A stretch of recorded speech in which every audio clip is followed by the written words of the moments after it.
Hello दोस्तों, नमस्कार। आपका स्वागत करती हूँ डीएनपी इंडिया में। इस वक्त की 10 बड़ी खबरों से हम आपको रूबरू कराएंगे। तो आइए शुरुआत करते हैं खबरों का सिलसिला। सेंट्रल विस्टा प्रोजेक्ट का निर्माण कार्य जारी रखने पर दिल्ली हाईकोर्ट की मुहर लगने के बाद सत्ता पक्ष ने विपक्ष को आड़े हाथ लिया है। केंद्रीय शहरी आवास मंत्री हरदीप सिंह पुरी ने पार्लियामेंट की नई बिल्डिंग बनाने के पीछे तर्क रखा। उन्होंने कहा कि सेंट्रल विस्टा पर पिछले कुछ समय से विपक्षी दलों की ओर से झूठी जानकारी फैलाई जा रही है। लोगों में गलत धारणा बनाकर पूरे देश को भ्रम में डाल दिया गया है। ये दुर्भाग्यपूर्ण है। कोरोना संक्रमण काल के दौरान पंचायत चुनाव में मृत सभी शिक्षक और सरकारी कर्मचारियों के आश्रितों के हित में योगी आदित्यनाथ सरकार पर बड़ा फैसला लिया है। लंबे समय से चल रहे विवाद का सरकार ने पटाक्षेप कर दिया है। इसके लिए योगी आदित्यनाथ सरकार ने चुनाव आयोग की गाइडलाइन में बदलाव कर ड्यूटी पीरियड को 30 दिन माना है, जबकि आमतौर पर इसको 3 दिन माना जाता है।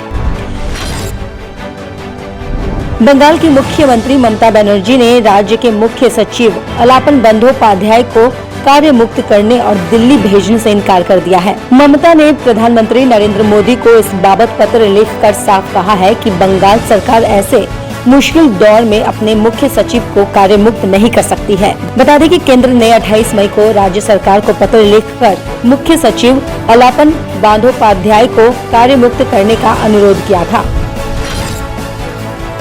बिहार में 8 जून तक लॉकडाउन को बढ़ाया गया है। सीएम की बैठक के बाद सोमवार को मुख्यमंत्री नीतीश कुमार ने ट्वीट कर इसकी जानकारी दी है। उन्होंने कहा कि 8 जून तक लॉकडाउन बढ़ाने का निर्णय लिया गया है, लेकिन व्यापार के लिए अतिरिक्त छूट दी जाएगी। सभी लोग मास्क पहने और सामाजिक दूरी बनाए रखें। आंध्र प्रदेश सरकार ने आयुर्वेदिक वितरण के लिए ग्रीन सिग्नल दे दिया है, लेकिन इनमें आई ड्रॉप शामिल नहीं होगा। नेल्लोर जिले के कृष्णगिरी गांव के लिए ये निर्णय लिया गया है, जो कि बोनीगी अनंदय आयुर्वेदिक व्यवसायिक द्वारा बनाई गई है। बढ़ते कोरोना के मामलों को देखते हुए आंध्र प्रदेश सरकार 10 जून तक कर्फ्यू को बढ़ा दिया है। मुख्यमंत्री जगन मोहन रेड्डी ने इसका ऐलान किया है। बता दें कि इससे पहले देश के कई राज्यों में लॉकडाउन और कर्फ्यू की समय सीमा को बढ़ाया गया है। अधिकतर राज्य में 8 जून तक ही लॉकडाउन बढ़ाया गया है। हालांकि दिल्ली में लॉकडाउन बढ़ाने के साथ ही अनलॉक प्रक्रिया भी शुरू हो गई है। केंद्र सरकार ने सुप्रीम कोर्ट को दावा किया है कि साल के अंत तक देश के सभी वयस्कों यानी 18 साल के ऊपर के सभी लोगों को वैक्सीन लगा दी जाएगी। सरकार ने सुप्रीम कोर्ट को बताया है कि जनवरी से लेकर अब तक 5% लोगों को कोरोना की दोनों डोज लग चुकी है। हालांकि कई जानकारों का कहना है कि इस साल के अंत तक 30-40% तक ही आबादी को टीका लगाया जा सकता है। अलीगढ़ जिले में जहरीली शराब से लगातार कहर बढ़ पाया है। शराब पीने से तप्पल के बीमार लोगों की मौत का सिलसिला तीसरे दिन भी जारी रहा। वहीं पोस्टमार्टम के लिए लाए गए शवों की संख्या 71 तक पहुंच गई है। इस तरह जिले में 15 मौत हो गई हैं। 5G मोबाइल टावरों से निकलने वाले हानिकारक रेडिएशन के खिलाफ जूही चावला लोगों के बीच जागरूकता फैलाने की कोशिश कर रही है।